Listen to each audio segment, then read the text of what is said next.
Hello, Dalagonash here once more, here today to give you my opinion on Dishonored, which is the game you can see in front of your face. This is a new game, new IP from a developer called Arkane Studios. They made a game they're sort of a small league developer. They made a game a couple of years ago called, it was a Might and Magic game, Dark Messiah, and it had amazing melee combat, sort of sword play, and that is where the brilliant sword play in this game comes from. But of course you won't see any of the amazing sword play in my video because I just strangle people. It's because this is one of those sort of Deus Ex style games where it's play it how you want. So you can either play it running in, carving everyone up like it's like they're all turkeys and you're like, oh, I could take a slice off your arm, but or you can play it completely stealth. The great thing about this game, which a lot of these style of games sort of promise but don't always deliver on, is you can play this game entirely stealth. You can play it entirely almost pacifist as well. You can play it without killing anyone. I'm not going to put him in a fire, I'm going to put him in the corner. So you can play the entire game without actually ending anyone's life, which I find that absolutely brilliant. I love it. And obviously your choices do play into the ending as you'd expect. I think the ending falls into the unfortunate this or that. I wish like more of your choices or more of your gameplay decisions played into it. But at the same time, doesn't damage the actual playing of the game and playing as a stealth. I'm playing as a stealth game. I find it quite fun. Excuse me. So yeah, that's the type of game we have in front of us. Obviously, one or two other things really stand out about the game. One, you've got the art style, which, as you can see, is absolutely gorgeous. Sort of bears reference to Bioshock. I think that's more because of the character art. Environmental art. It's not actually steampunk. I think the developers have said this. There are no cogs in the game at all, and cogs and goggles and steam are key identifiers of steampunk. This game has no cogs. So it's not actually steampunk, but it is that sort of heavy industrial Victorian, which obviously steampunk, that's how steampunk came. But in this game you have whale oil and stuff. It's a bit bizarre. But yeah, so gorgeous art style, gorgeous world. Like, it's just, you got disease in one part of the world, and then you got this really up their own asses aristocracy who don't give a damn about the people that are dying down in the sewers. And so it is an amazing sort of world to be in. It's sort of like if George Orwell was writing back in Charles Dickens' time or something. It's that absolute dystopia, but sort of Victorian. So yeah, sort of, you've got that. Ever watch? Yeah, it is like, if 1984 was based in Oliver's time and everyone was like, I want some more, and then Big Brother was like, no, you've had enough. That's Dishonored. No, that's not Dishonored. So it's great, and as I say, play how you want. That's awesome. But let's talk about the actual gameplay. I mean, you may have been watching it as I've been talking. I would hope you were. But sort of, I'm playing it stealthy, and I have to say I was a bit disappointed in terms of how the game actually played, as I sort of got used to two rather damning ideas. One you just saw there was the blink, and obviously I've been using the dark vision to look through walls. Those ideas as powers are not flawed. They're not flawed in the slightest. They're actually really quite cool, especially the idea of blinking. And you can imagine the guys were like, they came up with the idea and they were like, oh, how awesome would it be if like he was an assassin and he was there and then he was there and then stabbed him in the back. And so you can see where it came from. The issue with them is all tied into how the mana works in the game. The mana is the blue bar up in the top left, which you may see hasn't actually gone down, even though I've been using powers. This is because whenever you use a power, the mana bar leaves a set amount to regenerate after a certain amount of time of not using a power.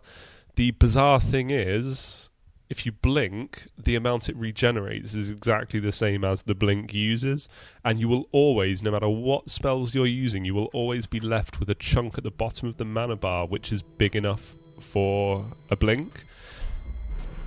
To further compound, so you'll see, look, it's gone down the bar, and then it regens. There we go.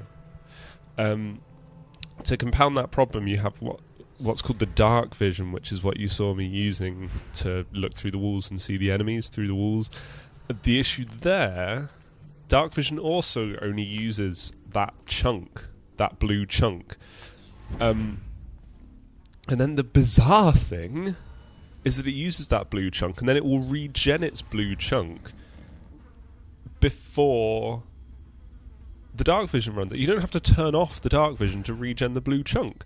So you can just turn on dark vision, regen the blue chunk, and then carry on playing in dark vision. It's as if, you know, you're playing the game in Urinavision and everything's yellow. And it's because you can use that, and then you can blink whilst in dark vision. Then you can sort of just play. And personally, I think the game would be 10 times improved if the mana system was a permanent use thing. Because you pick up little vials to regen it, and obviously if I spammed magic powers, and if I used things like possessions, you can possess rats and stuff to crawl through vents. That's really awesome. So if you did that sort of thing, you use the mana up quicker, but you're always left with that chunk at the end for a blink or to enable dark vision. And as I say, it's sort of, the game begins to revolt. I mean, if you play it action, you're just going to run in and hack everyone up, but if you're playing it stealthy, if you're playing it stealthy, walking into a location stops becoming, how do I get around these guards, and instead it becomes, where can I blink to? Because you can do stupid things. You can like blink onto a lamppost, guards won't see you. You can blink up to a balcony, guards won't see you. So, as I said, the game becomes less about clever, how am I going to get around these guards, and instead it becomes, how am I going to just blink around these guards, because the blink power just sends you miles. And yeah, it's unfortunate, because it really, really undermines the really good design ideas that are going on in the game. One such idea that I noticed is that if you say, if two guards are on patrol and you take out one of the guards, if those guards ever passed each other, and you take out one of the guards, I should say, then the other guard, when he gets to the point in his patrol where he should pass the other guard, he'll suddenly go, hang on, where's Fred? Where's Fred? We chat about sandwiches every 5 seconds when we're passing our patrol. I'm going to have to go find Fred now. And then he'll start wandering to look for his guard buddy. Stuff like that is very, very good. Very, very smart design, which I sort of feel that if I wasn't just blinking past everything in the game, it would be a lot... you know, those sorts of things would come to the fore a lot more, and you'd have to think a lot more. And, yeah, it's just unfortunate that what you have here is an amazing-looking game, an amazingly well-thought-out game. Like, I love some of the art... I mean, the art director is the same guy as Half-Life 2, so you've got a lot of those tall buildings, big iron sheets, you know, everything looks like the train from GoldenEye, in other words. Really, really bloody menacing. So yeah, the art direction's amazing, and you've got this world that's amazing, that I'm just going jib, jib, jib, jib, just like blinking through it all and just pretty much ignoring everything. So yeah, apologise for my coughing. Terrible of me, really. I should re-record this, but I'm lazy, so I'm not going to. So yeah, and it is a shame. I mean, you got, like, there are a couple of really standout levels. Like, one is a masquerade ball, and that's amazing. Mainly because I just have a thing for masquerade masks. Oh, fell off there.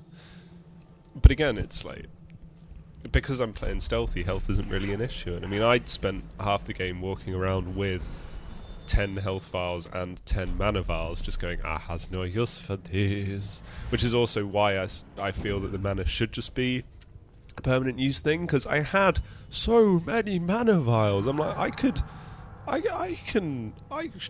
have enough of these. for this to be permanent and me to have to choose.